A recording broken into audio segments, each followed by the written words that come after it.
Okay, thanks for the introduction. And also the first thing I want to do is to thank the organizers for giving me this opportunity. So I'm Joonwoo Bae from KAIST, and I will be talking about a purified estimation at a quantum circuit for predicting properties of quantum systems. And this work is done by it's joint work with Jian Song, Seung-chan Seo, and Hyuk-jae Kwon, PhD with me.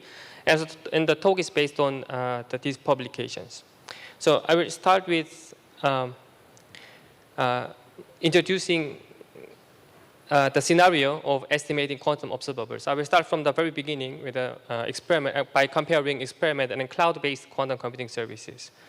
And then I will introduce purified estimation, and I also introduce mitigating measurement errors in estimation of quantum observables, and I will conclude the talk. Okay. So let me start from the scenario we might be familiar with. So here, black, I think so black is a bit, is a classical one. And the red one is a qubit, is quantum system. Okay, so we, in the lab, we prepare our quantum system. So we press a button here, classical button, then we know which state we want to prepare. So then suppose we have this quantum state, and suppose the many qubits are prepared, and they evolve in time, okay? And then experimentalists know how to manipulate the quantum systems, and then all these manipulation introduce quantum logic. So this could be interference between photons or atoms, ions, they interact each other. So we know how to interact and how manipulate quantum system. And after all, we have the final state right before measurement, and we perform measurement here, okay? So these are the measurement devices. And then what you can see in experiment or in the lab actually is just probabilities. So you repeat the experiment and you get the statistics and you know only the probabilities.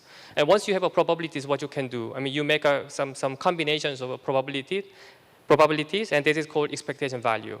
So we have expectation value here, okay? And then in terms of the measurement operators, we use P over M. And then what we estimate overall is always can be written as a linear combination of P of M element, and which we call observable. So something we can see in quantum experiment. So this actually form the axioms of quantum mechanics. We prepare a quantum system as a state and dynamics, measurement, and observable. And they are really the elements that constitute the quantum theory. And we can also interpret this one as a quantum states, the preparation, okay, still, and manipulation, also entangling. And measurement is actually, we can interpret as a mapping from quantum to classical world. And then we get measurement outcome, and we provide certain interpretations.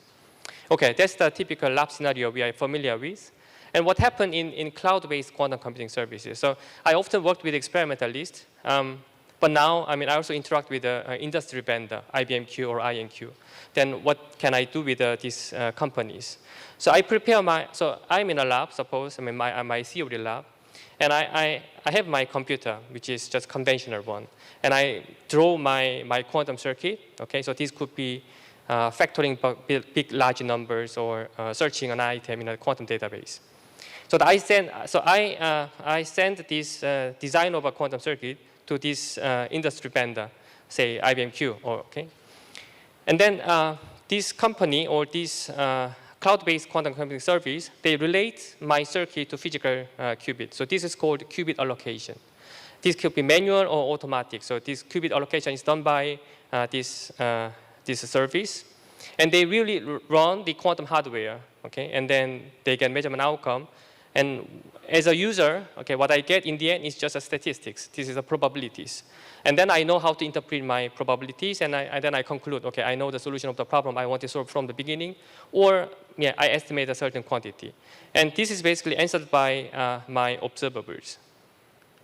Okay, so let me compare these two scenarios. So in a typical lab scenario, we're familiar with, we know our qubit. So which qubit we are using, so where is my qubit? Is it photon or ions? So where it is, we know. And in cloud-based quantum computing, which is not in our hands, is the company's hands. So they relate our quantum circuit to physical qubits. Okay, we trust the quantum allocation, the qubit allocation. Then, then they will run the quantum circuit. And Also, in a lab, we are often interested in estimating certain quantum observables. So, for instance, entanglement. Then we can define 2 photons or 2 qubits. Then we can say that, well, these 2 photons are in entangled state. But in cloud-based quantum computing service, this may be hard. We know there is entanglement, but it's hard to say which qubits are entangled each other. Also the quantities we are interested in cloud-based quantum computing service is generally observables. They could be, for instance, lowest energies and et cetera, et cetera. Okay, and the lab is relatively clean. I mean, clean in the sense that we know how to control our lab settings. But in the cloud-based quantum computing service, everything is on the company's hands. And also in a lab, we can say, we can make a proof of principle demonstrations. And the enemy we define is an environment. We're giving noise to our quantum systems. And the ultimate goal may be, solution may be quantum error correction that can remove all noise during quantum evolution. But in cloud quantum computing services, there are unexpected and unknown, also realistic noise. And a good example would be crosstalk. And we don't know the source of crosstalk very well, so we don't know it very well. And also big question, so they're realistic. So errors happens not dominantly from environment, but actually from the systems, within the systems. And also there are measurement errors, and measurement errors cannot be corrected by quantum error correction. Quantum error correction is only about quantum dynamics, but not measurement errors. So these are real problems. And in 2018, in the paper quantum, this paper, and they coined the term NISQ, so noise intermediate scale quantum. So we have enough number of, we have some many qubits, like hundreds, and lots of noise there. So still it's hard to get quantum advantage. And this is a very important step where we go. So can we go really the fault tolerant quantum computing stage, or what kind of quantum advantage we could have? So there are many questions we can address here, okay? And but yeah, we can solve many problems, but I want to deal with real problems. So what are the real problems? So I take the real problems as 3 elements. The first one is entanglement. So entanglement, for me, still is a resource for quantum computation or quantum information processing in general. So once you have entanglement, you can do many things. So once you have entangled state, you can perform quantum computation. You can establish quantum network communication, etc. And everything goes beyond the classical limitations. And something we don't have in the past is a qubit allocation. So everything is on the experimental's hands, and we may not trust the experimentalists, but they manipulate the quantum system and giving the outcome to a user. Then in this scenario, what can we do? And this is some problem I want to take here as a user to the cloud-based quantum computing service. And also as a physicist, I'm also interested in this problem, realistic noise. So errors happen not dominantly from the environment, but mainly from the systems, so within systems. It's a new view to open quantum systems, because the errors or quantum noise are not dominant from the environment, actually from the systems. So how can we deal with it? And we don't know that much about these kind of types of errors. Okay, so from the fundamental point of view, I'm interested in entangled states and using cloud-based quantum computing services. I mean, yeah, how to deal with the qubit allocation. And the last one, to deal with the quantum hardware, there are some physics we didn't know very well. Okay, so let me summarize how noisy the hardwares are. So this is what the numbers reported by the industry. So single qubit error, often it has a 0.1% errors. And 2 qubit gates, 2 to 10, okay, they may have an improvement, but still order of 1%. And measurement errors is comparable, still 1%. So 0.1% to 1% is like 10 times larger. So significant errors appears from the 2 qubit interactions or measurement. And single qubit gates relatively works well. Okay, so then we did quantum detector tomography. So we verified the detectors in this IBM-Q, the 3 qubits, and Rigetti, here 3 qubits as well. So we verified the measurement operator, and also from the literature, and also one can define measurement operator when there's no crosstalk. Then the measurement operator is in a factorized form. Otherwise, we say that there is a crosstalk. We don't know the source of the crosstalk, but we can characterize a crosstalk, a measurement crosstalk like this. Okay, these are the numbers we found. Okay, we really made the quantum detector tomography, and you could see that the number here. Okay, so dn is the overall noise. Okay, so dn is the overall noise.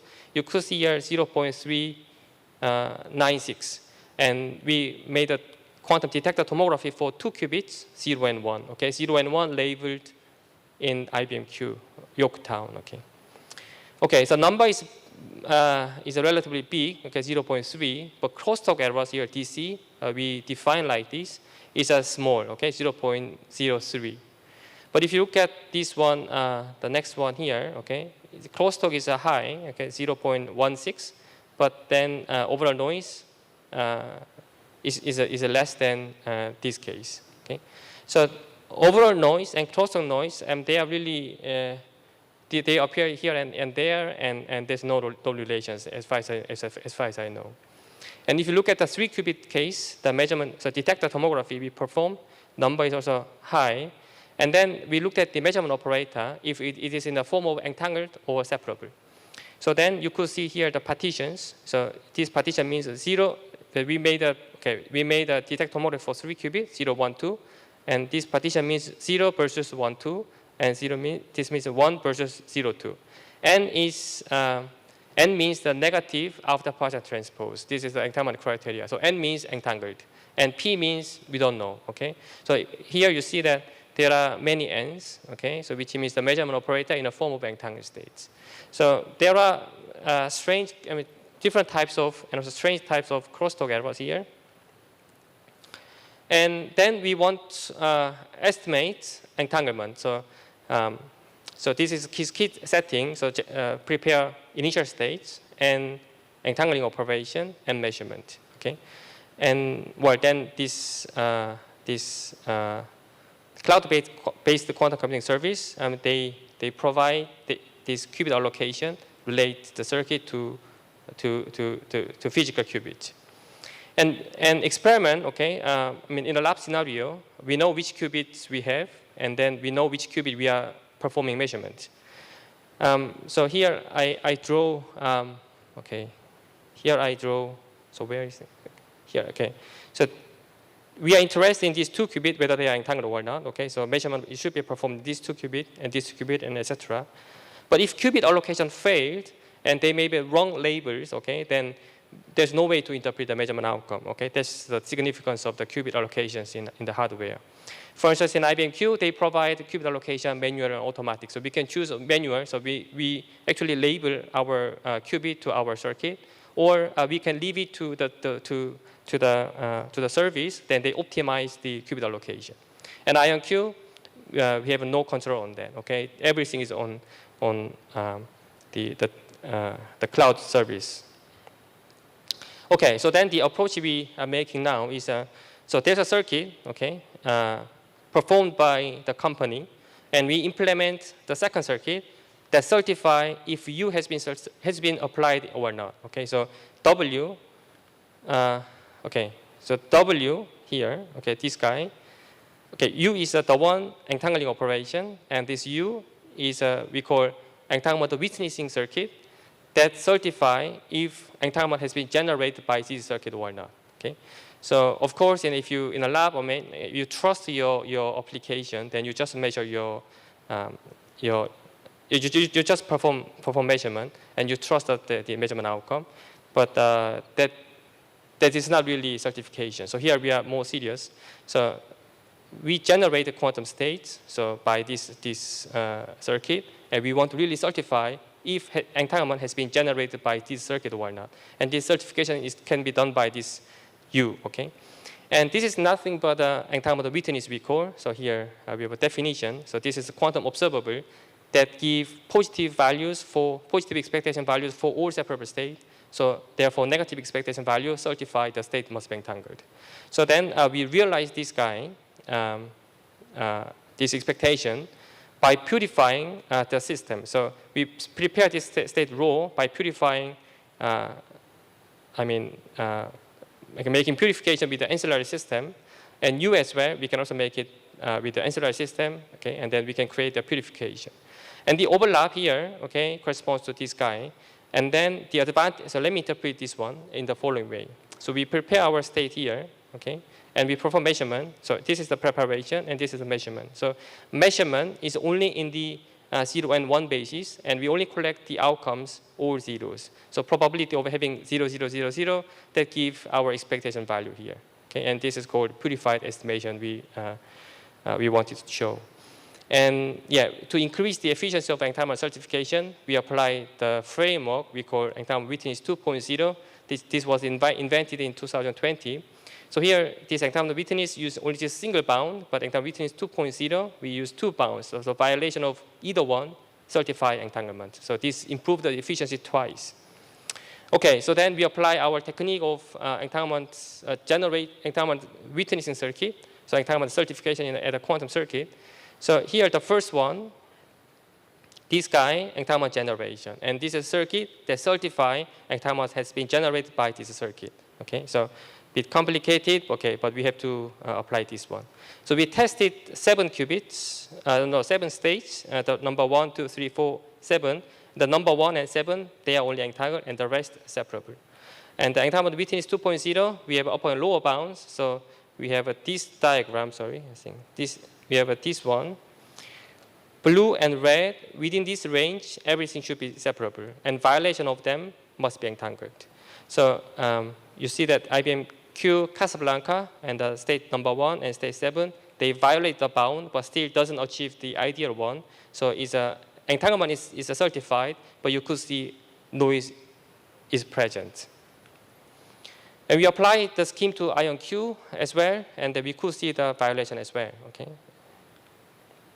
Okay, so then coming back to the purified estimation scenario again here, we focus on this one. So here we don't have to measure all of, we don't have to estimate all the probabilities, just a single one, probability of having outcomes 0, 0, 0, 0. Okay, so which means we focus on single POM elements. So okay, this guy. So this is a desired measurement outcome because given unknown quantum state rho, we perform measurement, and our POM elements, they are noise-free and crosstalk-free, then they should be in this form. Okay? But in reality, the measurement is a noisy, and therefore some general POM elements. So now we want to transform these real probabilities into desired one. And how do we do that? So we come to this measurement operator. Okay. So then, sorry. So this operator, okay, and then we make this kind of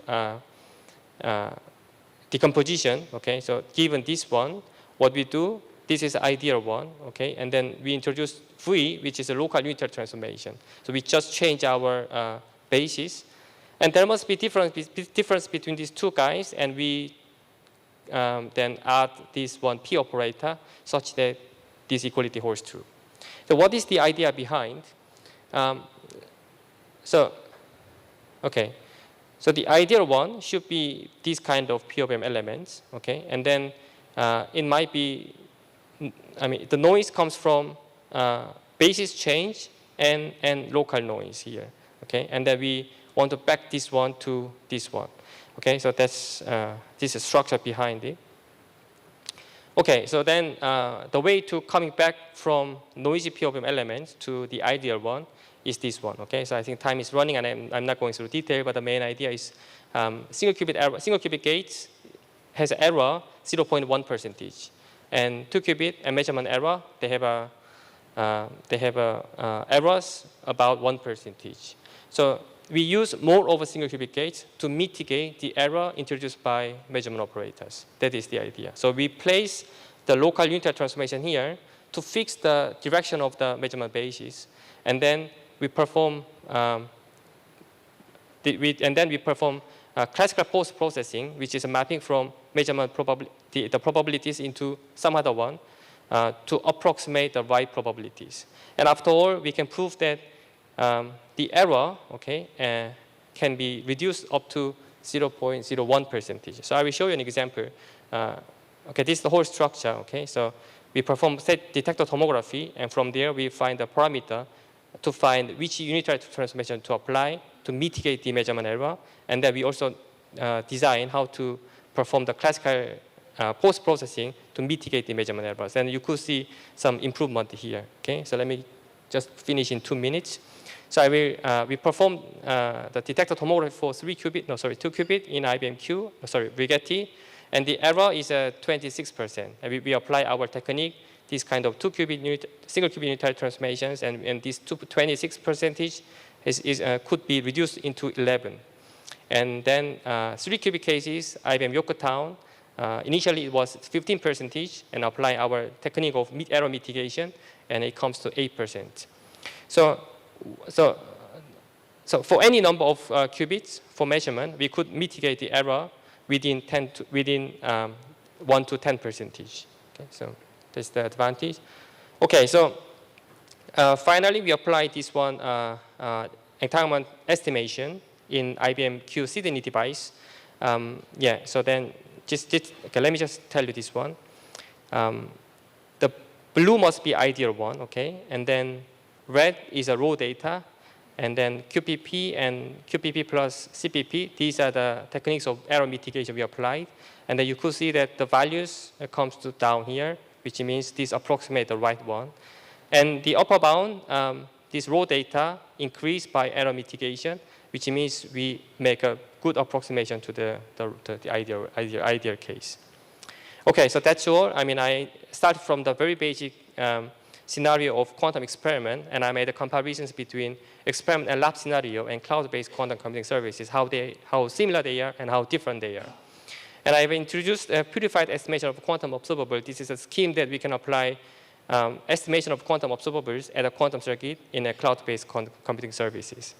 And finally, I mean, I provided this quantum error mitigation, measurement error mitigation, which cannot be, so measurement errors cannot be corrected by quantum error correction. But here we provide a certain way to mitigate the errors in quantum measurements.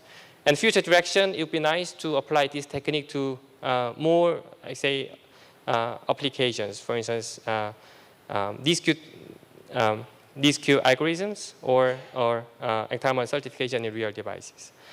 Thank you for your attention.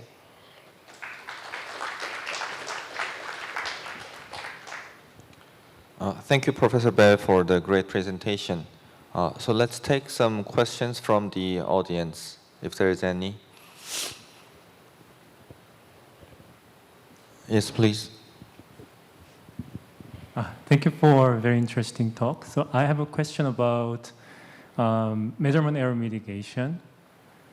So have you thought about the scenario where the single qubit gate error would be like comparable to measurement error? And also maybe this is related, but would it be possible to absorb a state preparation error to measurement error and maybe like mitigate like spam error altogether? Okay, thanks. Yeah. Okay, maybe the first case.